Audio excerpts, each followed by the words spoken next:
Hi and good evening. Thank you for watching. I'm Shakil 5858. I am Buddham. Now the latest headlines from world channels and news agencies.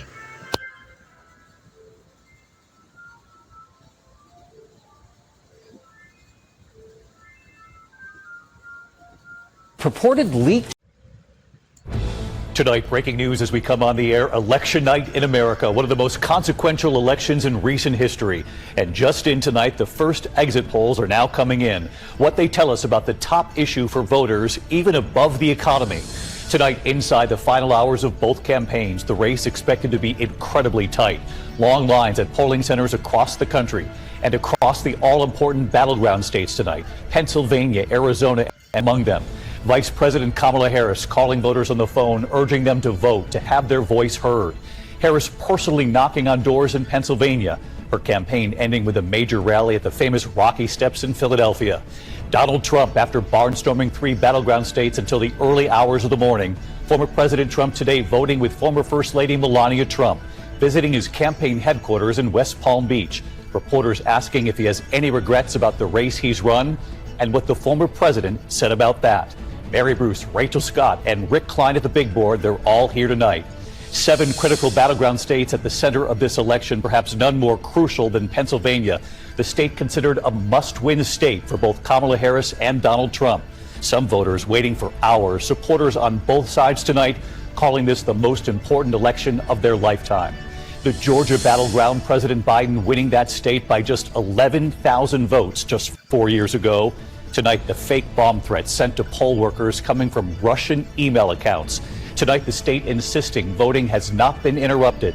And how soon we could know as a country the results from Georgia and the other battlegrounds. Steve Osunsami in Georgia, Rick at the big board. He'll take us right through the timing of the night.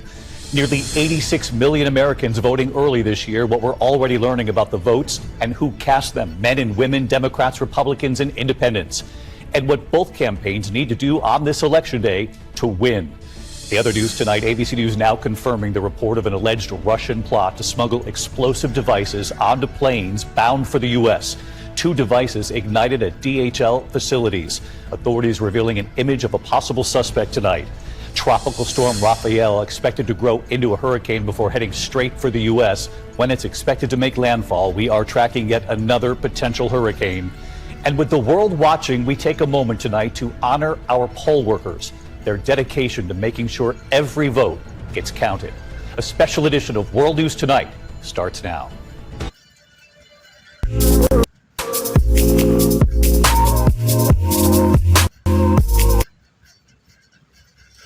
The most important election, like we all have to go out there and vote. Tonight, one of the most consequential elections in American history, and the first polls are about to close. I am excited, very thrilled that it's over. It'll be nice to finally put this behind us and move forward as a country.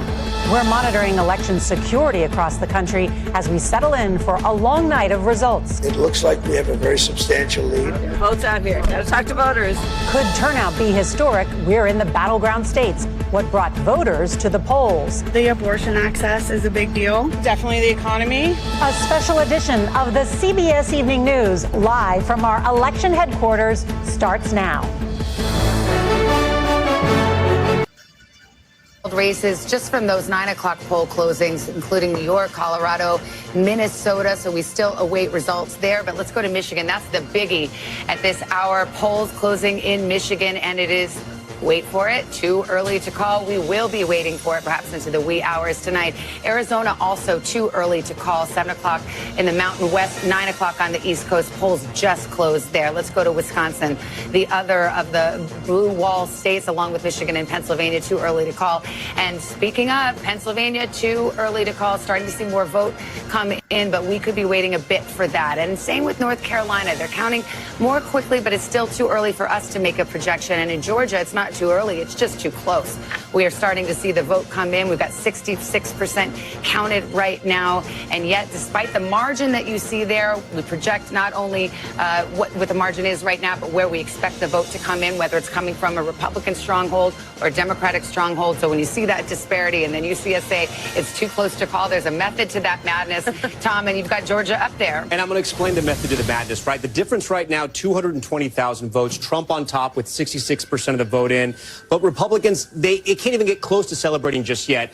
These sort of UFO objects we have circling Georgia right now, this is the remaining vote. And the bigger that bubble, that means the more vote that is out. And the more vote that is out right now is in the Atlanta metro region. Remember, I told you guys earlier that about 50% of the vote is going to come from this area right here. The election is essentially won or lost in the Atlanta metro region because the margins are so close. Every vote matters, but because the margins are so close, Trump runs up that rural vote. The Democrats run up the urban vote. They run up the suburban counties around Atlanta as well. Let's take a look. Let's see how Atlanta and the surrounding counties are looking, the ring counties. Cobb County, 77% of the vote is in.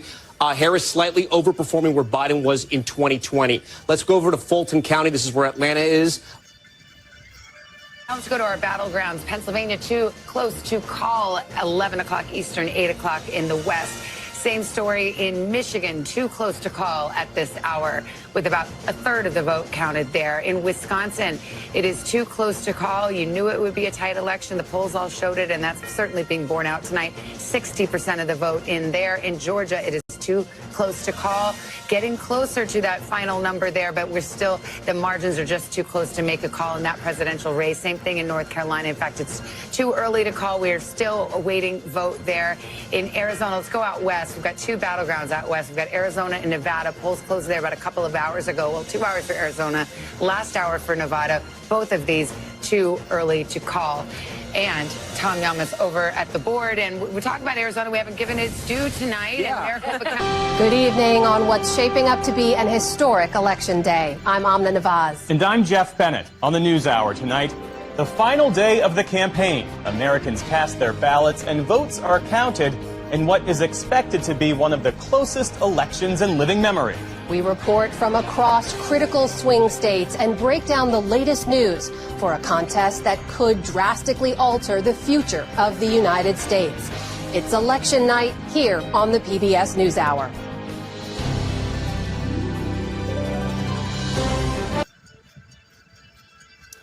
The Fox News decision desk can now officially project that Donald Trump will become the 47th president of the United States. The former president's comeback will be complete with a win in Wisconsin, a state that he narrowly lost 4 years ago. He is now the second president in U.S. history to win non-consecutive terms. The first was Grover Cleveland in the late 1800s. Senator J.D. Vance will become the 50th vice president of the United States. Voters expressed deep frustration with the Biden administration, and former President Trump and the future President Trump overperformed in urban areas, particularly with men, proving that the strategy that they doubled and tripled down on over the course of the last few months absolutely succeeded and brought him back to the White House. 47th president of the United States. Former President Trump now defeats Vice President Kamala Harris, who entered this race just over 100 days ago. And for Democrats, they were projecting the possibility of running the table with battleground states.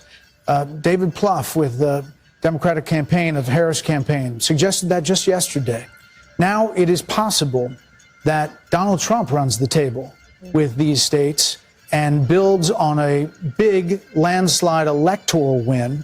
We don't know where the popular vote is going to finish out, but we do know that he will be going back to the White House, and with him, Brit Hume, will be a lot of changes because he will have been there once and will know what he wants to do. You know, he often accounts for the fact that he had so much turnover in his first term, in his term as president, by the fact that he really know Washington, and he was new to this realm that he had come to win the presidency in, and he promises us that now he knows whom he wants to hire. Now he knows the kind of people he wants to have around him. A lot of people are saying that means a lot of very experienced people around Washington will be ruled out, and maybe they will. But it's going to be very interesting to see the kind of people he reaches out to and reaches out for in the days and all these faces. Think about the all that this campaign has. Hey, Sean Hannity here. Hey, click here to subscribe to Fox News YouTube page and.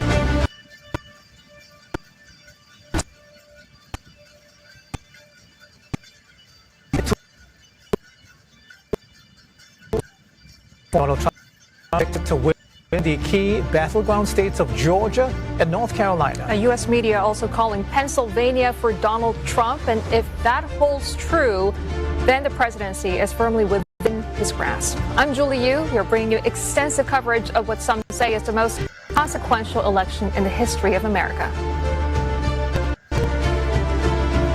And I'm Simon Marks, live in Washington, where the future of that building behind me, the White House, may no longer be hanging in the balance for very much longer. We're going to begin by catching you up on all of the results that we can report now. Donald Trump, as you know, leading this race, absolutely leading it as vote counting continues, especially in key battleground states. The electoral vote count now is 246 for Donald Trump and 194 for Kamala Harris. Remember, one of those two candidates, 107 it. Republicans are really confident that that is going to prove to be Donald Trump. Wins by Trump in the crucial swing states of Georgia and North Carolina have given him an edge over Kamala Harris, who in the past hour or so was projected to have won in New Mexico and Hawaii, among others. Georgia, the latest battleground to project a win for Trump, giving him a crucial edge of 16 electoral votes. Prior to that, Georgia was...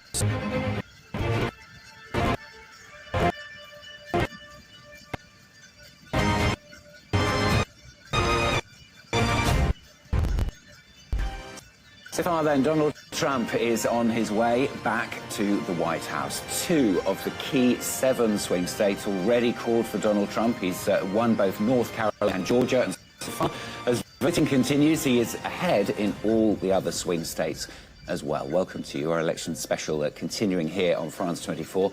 We'll be digesting all the results as they come in and talking about some of the issues as well. I'm Stuart Norval. Well, in a moment, we're going to talk live to our Washington correspondent, Fraser Jackson, for the overview. He's at the Harris campaign headquarters. We'll also get the reaction from Donald Trump's headquarters at Palm Beach with Ketelan Gordestani as well. We're also expecting Donald Trump to talk very shortly. Of course, we'll be bringing you that live here on France 24. First of all, though, if you are just joining us for our coverage, if you're just waking up, if you're here in Europe, we're going to bring you up to date with all the latest. Tico Laurent is head of figures, if you like, today. She's taking a look at the latest maps for us. Dipti.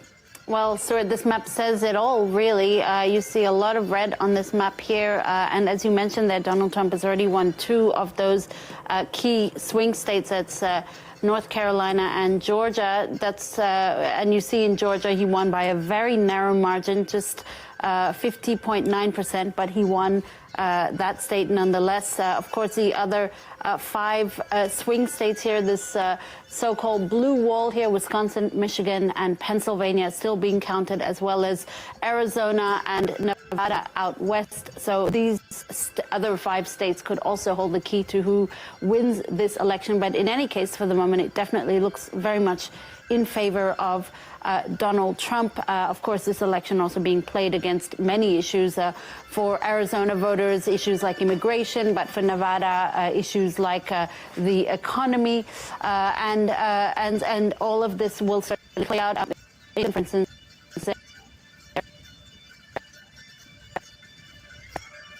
voters on played out on this map. This is also an election of the Senate and House of Representatives. Let's just show you the Senate here, Stuart. This is what, according to our partners at AP, the Republicans have taken control of the Senate. Welcome back to the ABC Election Centre. It's 5 p.m. Australian Eastern Daylight Time. I'm Jeremy Fernandez. And I'm Bridget Brennan. Let's get the latest numbers with US election analyst Casey Briggs. Casey, Yes. You've got a major call. This is a very significant moment in this election. It's the state of Georgia. We can now project Donald Trump has won Georgia. The Associated Press making that call a short time ago. Donald Trump wins 16 Electoral College votes from Georgia. And that is a crucial state. He's flipped a state that Joe Biden won 4 years ago. And it's where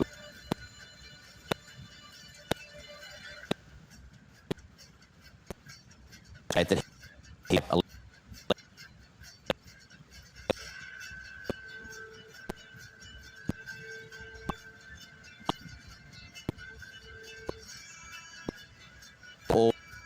and a state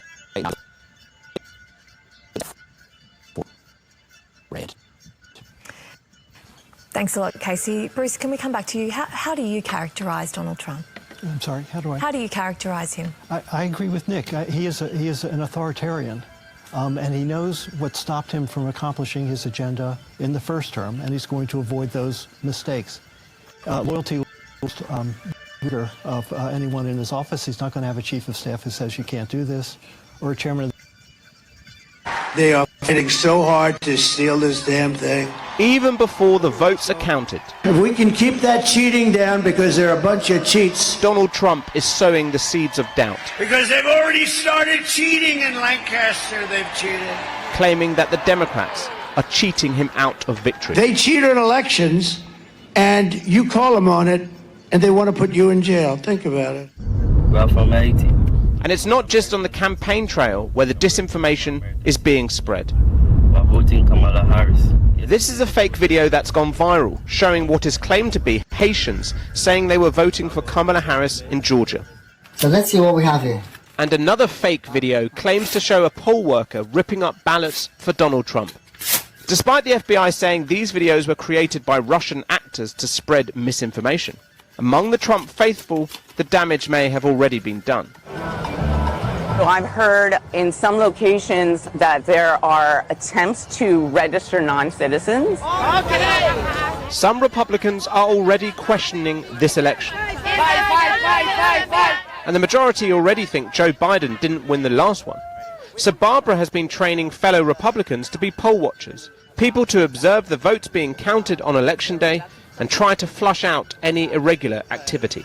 The poll watching is important because at the end of the day, it's important to always have eyes on the process. If no one's watching, then there's far more opportunity for problems to occur.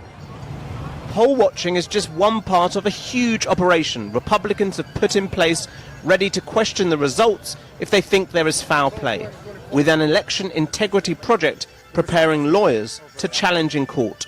Tell me a bit about the election integrity project. With just weeks to go until Black Friday, a work stoppage at BC ports threatens to put a damper on one of the biggest retail days of the year. CTV's Ben Milger has more on the labor impasse and its possible impact on your holiday shopping plans. The sun set on operations at Canada's busiest port on Monday, leaving cranes idle as locked-out foremen walk picket lines. Thousands of containers filled with merchandise destined for stores across the country now sit stationary on the docks. For people who have relatively, whose delivery time is close to the sale of the goods, this will disrupt those business models very significantly. Black Friday, the unofficial launch of the holiday shopping season, is just around the corner. Many small retailers rely on sales at this time of year just to stay afloat. That's their Christmas inventory, and it's delayed, and they can't sell it. And moreover, the costs, the increasing costs, sometimes, amounting to thousands of dollars a day, are costs that they have to bear. On the Vancouver Board of Trade website, a calculator estimates the value of trade disrupted in real time. It goes up by about $33 million an hour. So every minute that goes by is costing all of us. And it's either costing retailers and companies not being able to get the goods, or in the end, the consequence is that the price of goods will go up and we'll all end up paying that. The federal government has made mediators available, but so far the Prime Minister has given no indication he plans to step in and end the impasse. He has demonstrated a preference for negotiated settlements. I expect him to do that again, particularly in America on this election night. The signs of record turnout and the cautious optimism from both sides. We must finish strong. We went in with a very big lead today. The warning to would-be troublemakers. Anybody who thinks it's time to play militia, F around and find out. Plus, the Quebec couple who drove all the way to Florida. I wanted to be in the action. Global National with Donna Friesen.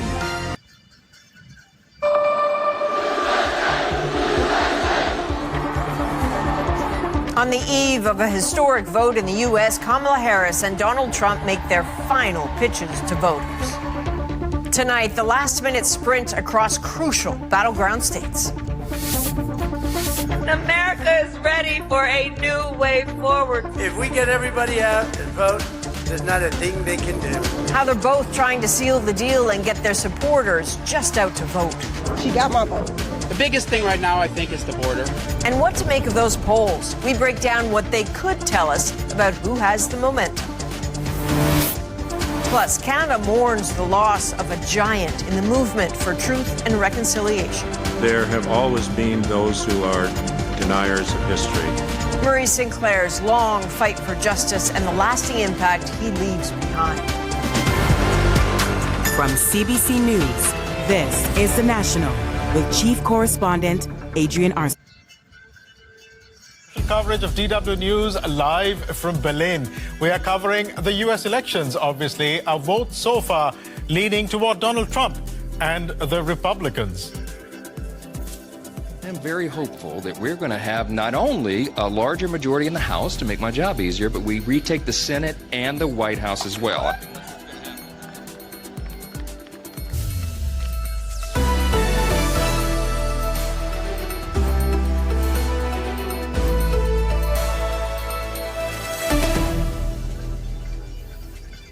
So is that what is really going to happen in the next few hours? It's going to be interesting.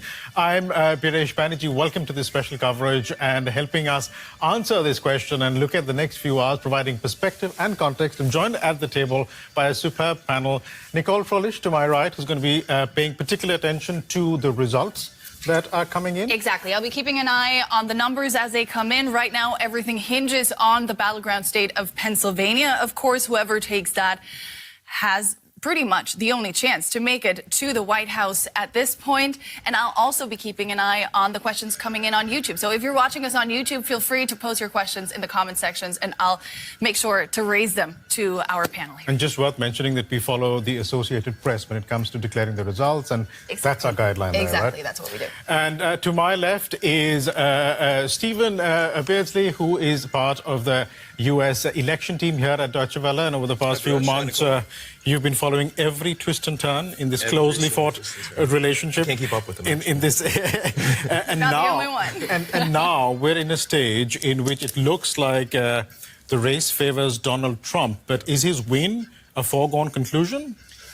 As they greet the man they now assume will be the 47th president of the United States, Donald Trump having been the 45th president, only the second person ever to lose a presidential race and return to the White House successfully the next time round. He's due to make a speech shortly. It's going to be very interesting to hear if he does declare victory or whether he will hold off until it's totally official. Knowing Donald Trump, we can probably assume he will claim victory, and there'll be no need for him to repeat the claims he made earlier in the evening that there'd been massive cheating going on in Pennsylvania, because it does appear that he has won Pennsylvania, and Pennsylvania was always going to be the crucial state. The Democrats had to win Pennsylvania. No Democrat has got to the White House without winning Pennsylvania since 1948. So Pennsylvania in Trump's column, along, it would appear, with all the other swing states. Remember, there were 7 swing states that this election was pivoting on. It appears that Donald Trump has won or is on track to win all 7 of those states. So quite a remarkable turnaround. Even more remarkable when you consider that this is someone who had 4 criminal indictments against him, more than 90 criminal charges, is the first president or former president to be found guilty of a felony, has huge controversy surrounding him, whatever he does, wherever he goes. But despite all that, the voters have decided that he is the candidate that they believe can make their futures brighter. Clearly, the issues that have won it for him. Together tomorrow, and she wouldn't address them tonight, but she would speak to her supporters tomorrow, and that was well before any of this had actually happened. There was a bit of a kind of wow moment here, and we didn't expect that was going to happen. They packed up really quite quickly and went home. She is now back at Observatory Circle here in Washington, D.C., a short drive from Howard University, where she had been.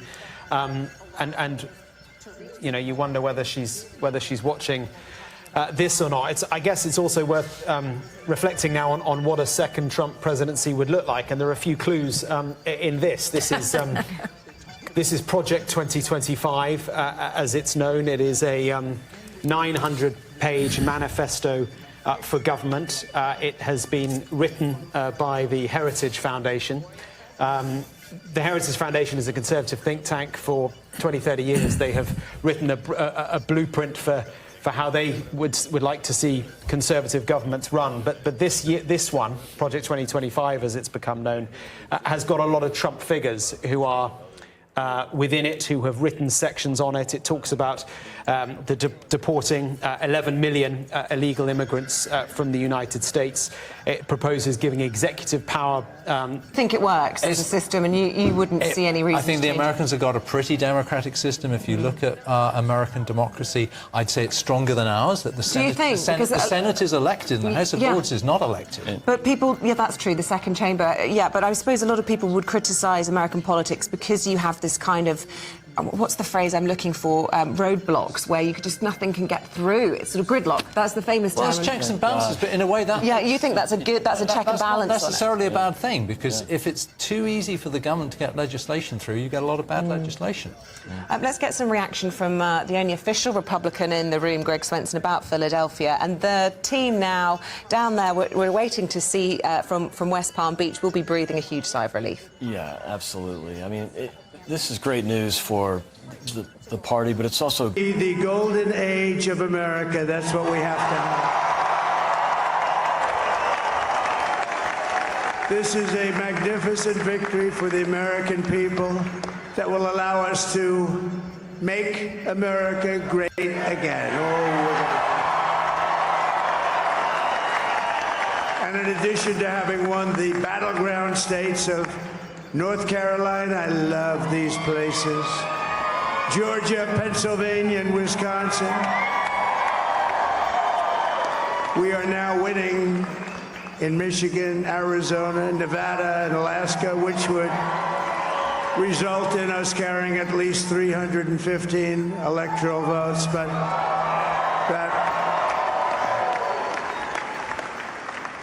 But it's much easier doing what the networks did, or whoever called it, because there was no other path. There was no other path to victory. We also have won the popular vote. That was great. Very proud of it.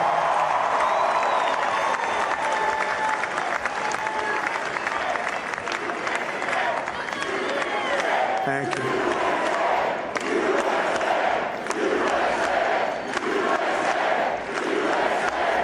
Thank you very much. Thank you. And, winning the popular vote was very nice, I will tell you.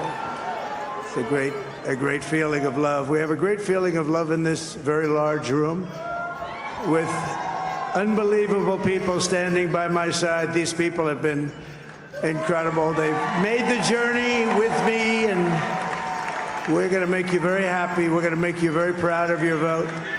I hope that you're going to be looking back someday and say that was one of the truly important moments of my life when I voted for this group of people beyond the president, this group of great people. America has given us an unprecedented and powerful mandate. We have taken back control of the Senate. Wow, that's good.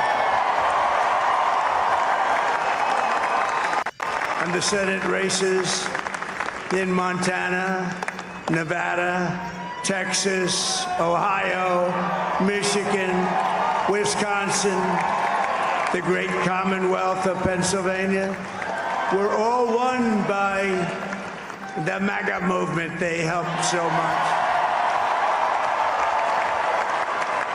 And in those cases, every one of them, we worked with the senators. They were tough races. And I mean, the number of victories in the Senate was absolutely incredible. And we did tele-rallies. We did tele-rallies with each one of them. And sometimes we did 2 or 3 for... Tense scenes in Mozambique, where the president is calling for an end to protests against election results. Felipe Nyusi has said he believes the protests will only result in, quote, destroying the country. Mozambique's defence minister has warned that the military may be deployed to put an end to the unrest. According to medical associations, more than a dozen people have been killed and dozens more injured in clashes in recent days. Crowds took to the streets of Maputo on Tuesday, denouncing police violence. Earlier in October, the country's electoral commission announced that the ruling party, Frelimo, had won the October the 9th election, increasing its 49-year stint in power. Opposition candidates and observers alleged that the vote was rigged. The Electoral Commission has refused to comment, while opposition party Podemos has lodged an appeal to the Constitutional Council. Candidates and observers allege that the vote was rigged. The Electoral Commission has refused to comment, while opposition party Podemos has lodged an appeal to the Constitutional Council against the results. During his first official trip to Africa since taking office, UK Foreign Secretary David Lammy has signed bilateral agreements in Cape Town with his South African counterpart. The talks he held with Ronald Lamola were aimed at bolstering the relationship between the two nations. During meetings, Lammy reiterated his stance on African representation at the UN. The UK has had a long-standing position that Africa must be represented on the UN Security Council, and I'm keen to better understand if the recent position is supported by other members of the Security Council, particularly Russia and China. For his part, Ronald Lamola insisted that the UK is an important partner for South Africa. In his opening remarks, Lamola said he wished to acknowledge what he called the close bonds of friendship between the two countries and their people. But he added there was room for improvement, pointing out that trade between the two nations has stagnated somewhat, partly due to the pandemic. A red carpet welcome for Li Xi as he was greeted by Kenya's President William Ruto. The top Chinese official arrived in the Kenyan capital for bilateral talks and was welcomed by officials at Nairobi State House. During talks, William Ruto pledged to strengthen ties between the two nations and affirmed his support for the One China policy. And Kenya, I want to assure you, is committed to promoting this partnership across Africa and also upholding the One China policy. With their strategic partnership, the two nations are collaborating on development projects in the country. Ruto has also requested China's backing for Kenya's aim to join the BRICS group of emerging national economies. Currently, BRICS members make up around 28% of the global economy. A refugee camp in mourning. Victims of lightning strike in Palabek settlement camp, northern Uganda, were buried on Sunday. They had gathered to pray when the rain started around 5 p.m. Saturday and the lightning thunderstruck Half an hour later, police identified 14 victims, amongst whom 8 males. Deadly lightning is commonly reported in Uganda during the wet season. From the figures we identified, we had 14 mortalities.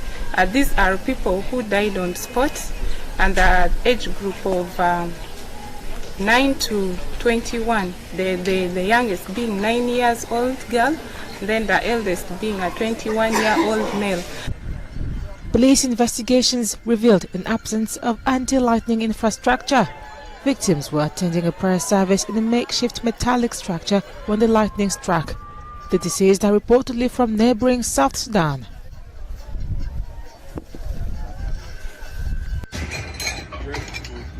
Large security fences began going up in Washington, D.C. on Sunday as concerns of violence breaking out in the days after the election mounted. Here's our correspondent with more. While Americans are anxiously awaiting the outcome of this historic presidential race, Washington is bracing for the worst. The District of Columbia is preparing for another violent attack of supporters of Donald Trump should he lose to Kamala Harris. As you can see behind me, the White House complex is looking like a fortress. A black metal fence of more than 2 meters in height has been added to already existing tight security measures. Federal and local authorities fear scenes reminiscent of the deadly assault on the Capitol on January the 6th, 2021. On that day, a pro-Trump mob ransacked the halls of Congress as the then president spread lies about his election loss. And today, again, Trump has already started to question the integrity of the vote before ballots are counted, especially in Georgia. In that southern state, Republican top election officials and the courts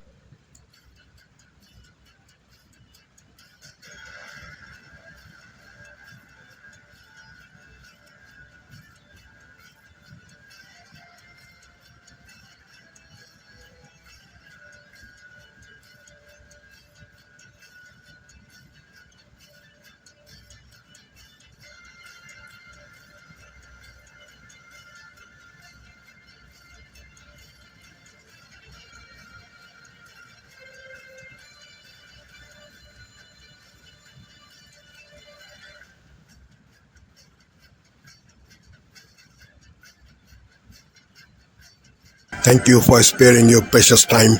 This is Amir Shakil. Have a good life. Bye-bye.